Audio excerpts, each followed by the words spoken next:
Today we're going to fix your crossing noises from E to high A. Stay tuned.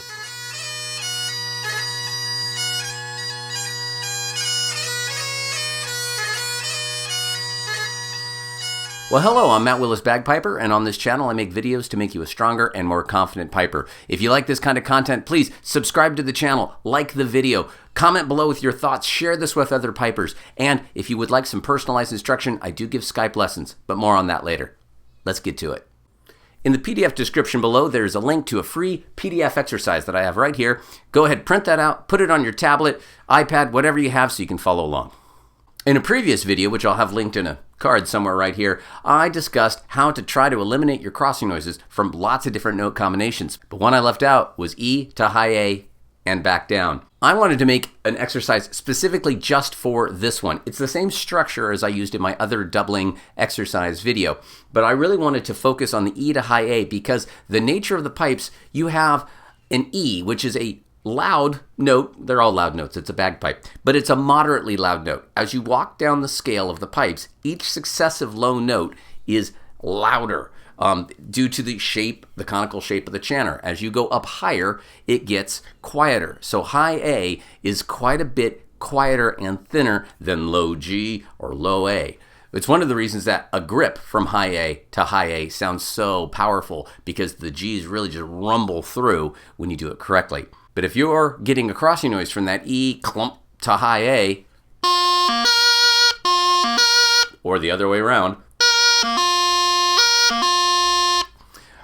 that's going to really stand out on the big pipes. So in this, we're going to, again, lean into the crossing noises. We're going to be taking those low A's, because that's the note. When you're making that change from E to high A, if you're not lifting before you lower that ring finger, you're going to be sounding a low A. So we're going to purposely be sticking that low A in so we can really feel where it is and what it's going to take to get rid of it.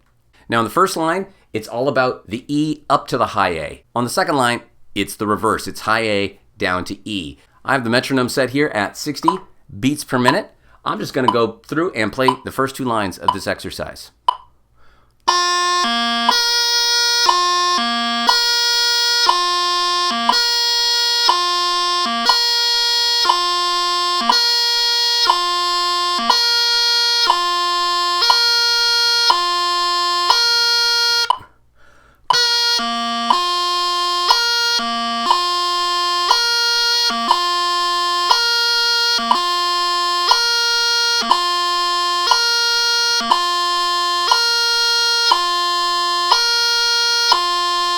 Depending on where you're at, you're either coming from a low A or an E up to that high A. And when you're coming up to the high A, we also want to make sure that we don't have any runs. Now, in the future, I'll have a video specifically about a lot of techniques and strategies about fixing runny fingers on the chanter. But for now, on this one in particular, the trick is making sure that the thumb is the first one off. You want all three of these fingers from either low A or from E moving at the same time. But if the thumb comes up even just a millisecond late, you're going to hear that high G. And some people even have a run up through all of the fingers. Again, the trick is going to be getting that thumb off just a millisecond sooner. And if you think that, it'll probably come off at the same time and get rid of that run. On the flip side, starting on high A and coming back down so you don't get a kind of sound, we want to make sure the thumb is just barely a millisecond the last one back on the chanter. Yes, we want them all coming down together, but that's kind of hard to do. If you think about it coming down just a little bit later than the other fingers, it'll probably arrive at the same time and you definitely won't hear that G. Now you can see I have additional exercises on this to kind of put it in a real world example. A lot of times when you're on high A, you're going to have a grip on that high A as well.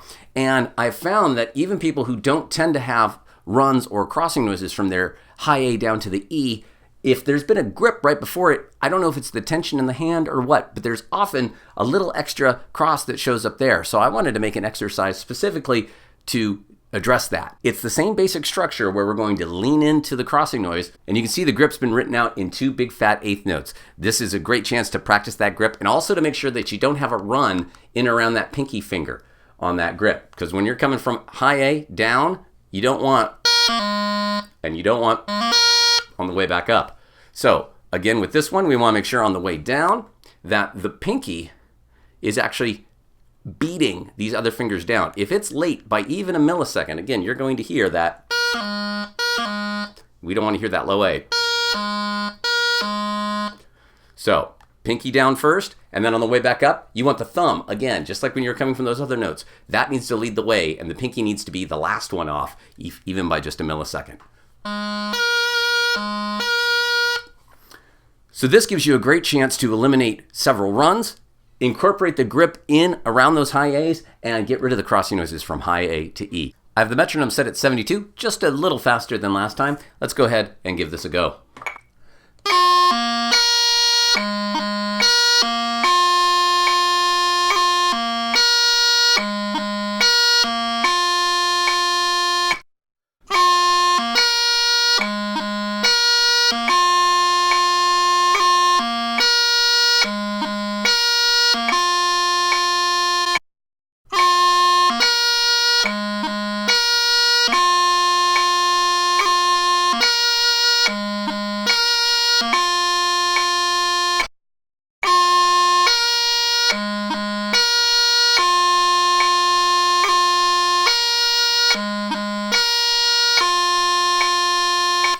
If you incorporate this into your normal warm-up routine, you're going to find that all of the motion in and around high A is going to get a lot cleaner, and it's even going to fix your grips a little bit.